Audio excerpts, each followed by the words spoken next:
రోజున ఒక ex chief minister దాదాపు 40% కన్నా ఓట్ షేర్ ఉండి ఒక ప్రజాదరణ కలిగినటువంటి అత్యంత ప్రజాదరణ కలిగినటువంటి నాయకుడు ఒక పెద్ద పార్టీని రిప్రజెంట్ చేస్తూ ఈ రోజున గుంటూరుకు వస్తే కనీసము వారి యొక్క Z+ కేటగిరీ సెక్యూరిటీ అంటే ఏదైతే ఒక ప్రైవేట్ సెక్యూరిటీ అతనికి సంబంధించినటువంటి ఒక ఫిజికల్ సెక్యూరిటీ ఏదైతే పోలీసులు మినిమం ఇవ్వాల్సినటువంటి అవసరం బాధ్యత ఉందో అది కూడా ఈరోజు ఇయ్యనటువంటి పరిస్థితి. అలాగే అసలు పోలీస్ కానీ సెక్యూరిటీ కానీ ఎందుకండి ఎక్కడైనా జనం గుమిగూడితే వాళ్ళని ఒక పద్ధతిలో మెయింటైన్ చేయడానికి ఈ రోజున ఈ సెక్యూరిటీ అనేది అవసరం. లా అండ్ ఆర్డర్ కంట్రోల్లో ఉంచడానికి ఇవన్నీ కూడా మెయింటైన్ చేయడానికి అవసరం. ఒక విఐపి ఈరోజు వచ్చినప్పుడు Z+ కేటగిరీకి సంబంధించినటువంటి సెక్యూరిటీ ఇవ్వాల్సినప్పుడు కనీసం అతని గురించి కానీ ఏదన్నా తొక్కిసలాటనో లేకపోతే ఏదైనా ఇంజురీ జరుగుతేనో లేదా సెక్యూరిటీ లేదని ఈరోజు మా లీడర్కి ఏదైనా హామ్ జరుగుంటే ఎవరిది రెస్పాన్సిబిలిటీ, ఎవరు తీసుకుంటారు ఈ రెస్పాన్సిబిలిటీ? ఇక్కడ ఏమీ లేదు అని చెప్పేసి ఏదైనా జరుగుంటే who is responsible for this? Is this not the responsibility of the police అని మేము ప్రశ్నిస్తూ ఉన్నాం. ఈరోజు జరగకూడదు నిన్న జరిగితే స్టాంపేడ్ అని రాస్తారు, మాట్లాడతారు. మరి ఈరోజు ఏమన్నా తొక్కిసలాట జరిగి ప్రజలు ఇబ్బంది పడి ఉంటే ఈరోజు వేల సంఖ్యలో తరలి వచ్చినటువంటి రైతులకు ఏదైనా ఇబ్బంది జరిగి ఉంటే ఏదైనా ఇంజురీస్ జరిగి ఉంటే ఈరోజు ఏం జరిగి ఉండేదండి? దీని బాధ్యత ఎవరు తీసుకుంటారు? I'm asking, it is not the fundamental basic responsibility of the police to react on this? ఎందుకు పోలీస్ వారి యొక్క బాధ్యత తీసుకోలేదు?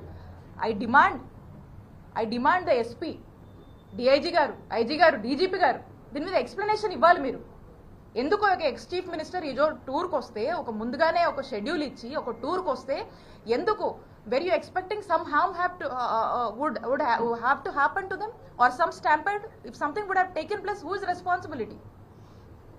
సో కాబట్టి నేను అడుగుతా ఉన్నాను, we demand your explanation why they did not provide the security. అలాగనే బందోబస్తు అనేది ఒక అధికార పార్టీకే కాదు కదండి. బందోబస్తు అనేది అన్ని పార్టీస్కి ఇవ్వాలి అకార్డింగ్ టు ద కాన్స్టిట్యూషన్. ఎక్కడైతే జనం వస్తారో, జనం గుమిగుడతారో, వేల సంఖ్యలో జనం వస్తారో వాళ్ళకి ఇవ్వాల్సినటువంటి బాధ్యత ఉంది. ఈరోజు ఆ మినిమం బాధ్యతని కూడా కనీసం వారి యొక్క ఫిజికల్ సంరక్షణ కోసం కూడా వాళ్ళ యొక్క సెక్యూరిటీ గురించి కూడా ఎందుకు పోలీసులు ఆలోచించలేదు అనే దాని మీద ఒక స్పష్టత ఇవ్వాల్సినటువంటి అవసరం ఉంది. అండ్ అంటా ఉన్నారు ఎన్నికల కోడ్ అని. మీరు చూసినట్టయితే మేము దీనికి లోబడే మా యొక్క కార్యక్రమాన్ని ఈరోజు చేపట్టడం జరిగింది. ఎక్కడా కూడా మేము యాడ్ ప్రెమిసెస్లో ఎక్కడా మైకులు పెట్టలేదు. మేము ప్రెస్ మీట్ కూడా మీడియా వాళ్ళు అందరూ కూడా వచ్చారు, పొద్దున్న చాలా మంది వచ్చారు ఇక్కడ ఉన్న వాళ్ళు.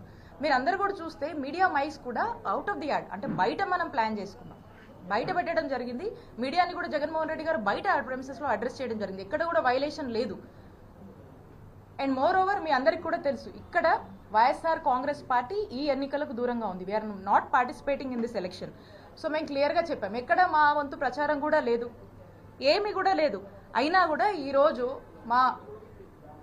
మా మాజీ ముఖ్యమంత్రి గారు జగన్మోహన్ రెడ్డి గారు టూర్కు వస్తే మరి ఇంత అలసత్వం వహించినటువంటి పోలీసుల విషయంలో ఖచ్చితంగా మేము దీన్ని న్యాయ పోరాటం చేస్తాము. దీని న్యాయస్థానాన్ని కూడా మేము ఫ్యూచర్లో మేము ఖచ్చితంగా ఆశ్రయిస్తాము.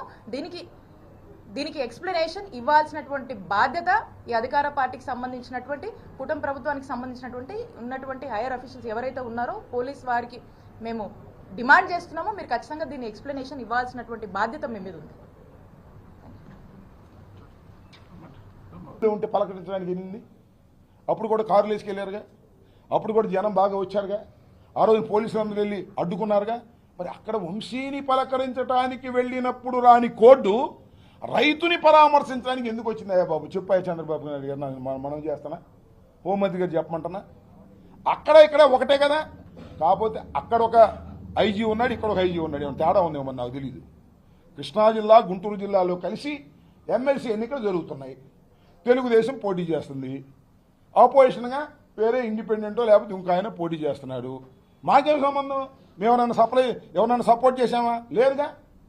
మరి గుంటూరు కృష్ణానదికి అటొక రూలు, కృష్ణానదికి ఇటొక రూలు ఉంటుందా?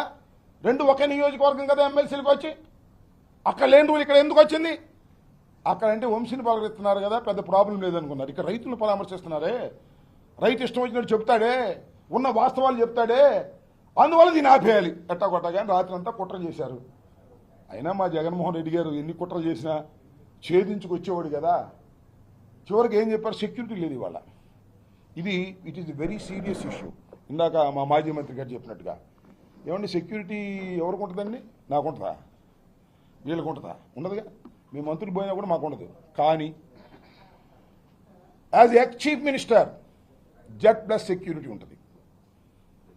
ఎక్స్ చీఫ్ మినిస్టర్ గారికి Z+ సెక్యూరిటీ ఉంది. ఇప్పుడు ఆయన not only ex chief minister, ఒక ఎక్స్ చీఫ్ మినిస్టర్ గారి కుమారుడు, దివంగత రాజశేఖర రెడ్డి గారి కుమారుడు. ఆయనకు ఒక Z+ సెక్యూరిటీ అనేది ఉంది. ఇవాళ కనపడలా. ఎందుకు కనపడలేదంటే పర్మిషన్ తీసుకోలేదంట. ఒక్కడు రాలేదండి, ఒక్క వ్యక్తి కూడా పోలీసులు రాలా. కానీ కొంతమంది వచ్చారు, నేను చూసా, మఫ్టీలో వచ్చారు, వచ్చి డోర్లు పైకి ఎగరేశారు. ఎందుకంటే కేసులు పెట్టడానికి డోర్లు పైకి ఎగరేసి ఆనందాన్ని అనుభవించారు. ఎవరిది డైరెక్షన్ అంతా? హోంమంత్రి గారు అనుకున్నారా? కాదు, నారా లోకేష్ గారి వికృతానందం కోసం చేస్తున్నటువంటి పని. ఇవాళ జగన్మోహన్ రెడ్డి గారు మాజీ ముఖ్యమంత్రి గారు వెళ్తున్నాడు కదా, ఎవరు వెళ్ళమాగండి, పోలీసులు ఏదో వంక పెట్టేయండి. నేను మనవి చేస్తున్నా, ఇది కుట్ర. ఎందుకు కుట్ర అంటున్నానంటే, జగన్మోహన్ రెడ్డి గారి ఇంటి ముందు ఉన్నటువంటి రోడ్డు మొత్తాన్ని పబ్లిక్ చేశారు. సరే చేశారు పో. జగన్మోహన్ రెడ్డి గారి ఇంటి ముందు ఉన్నటువంటి మొత్తాన్ని గడ్డి ఉంటే మొత్తాన్ని తగలేశారు మొన్న. అది కుట్రలో ఒక భాగం. మొన్న ఎవరు పుట్టినరోజయ్యా? లోకేష్దే లేకపోతే ఎవరిది పుట్టినరోజుకి పెద్ద పెద్ద ర్యాలీ, అది రోడ్ ఏం కాదు, ఆ ర్యాలీలోకి వచ్చి అక్కడ వచ్చి పెద్ద పెద్ద స్లోగన్స్ ఇస్తున్నారు జగన్మోహన్ రెడ్డి గారి ఇంటి ముందు, రెచ్చగొట్టేటటువంటి కార్యక్రమాలు. ఇవాళ సెక్యూరిటీ లేకపోతే, మా మాజీ మంత్రి గారినప్పుడు ఏదైనా జరిగితే, జగన్మోహన్ రెడ్డి గారు ఏదో చంద్రబాబు నాయుడు వస్తే జనవరారు కానీ, లేదా లోకేష్ వస్తే జనవరారు కానీ, జగన్మోహన్ రెడ్డి గారికి 11 సీట్లు వచ్చినా, జగన్మోహన్ రెడ్డి గారు రోడ్డు మీదకి వస్తే వేలాది మంది ప్రజలు వస్తారు. ఇది అందరికీ తెలిసినటువంటి సత్యం. 40% ఓట్ షేర్ ఉన్నటువంటి రాజకీయ పక్షం ఒకే ఒక్కడు 40% తెచ్చుకున్నాడు. మీలాగా 4-5 కలిసి కాదు. అంత ప్రజాదరణ కలిగినటువంటి వ్యక్తి రోడ్డు మీదకి వస్తుంటే, Z+ సెక్యూరిటీ ఉంటే, లోకేష్ మాట విని పోలీసులు పక్కన పెడతారా? ఏమండి, నాకు అర్థం కాలేదు. ఎంత దుర్మార్గం అండి. తొక్కిసలాట, అల్లాడిపోయాం. పోతే పోయాం, కానీ మాకేం అభ్యంతరం లేదు. తొక్కిసలాట, గందరగోళం. జగన్మోహన్ రెడ్డి గారి దగ్గరికి వెళ్ళి పక్కన నుంచోవాలన్నా కూడా ఇబ్బంది పడేటువంటి పరిస్థితి. ఒక్క పోలీసు లేడు. మేమే మంత్రులు అటు ఇటు కింద పడి మీద పడి అటు పడి ఇటు పడి సర్దుకున్నాం.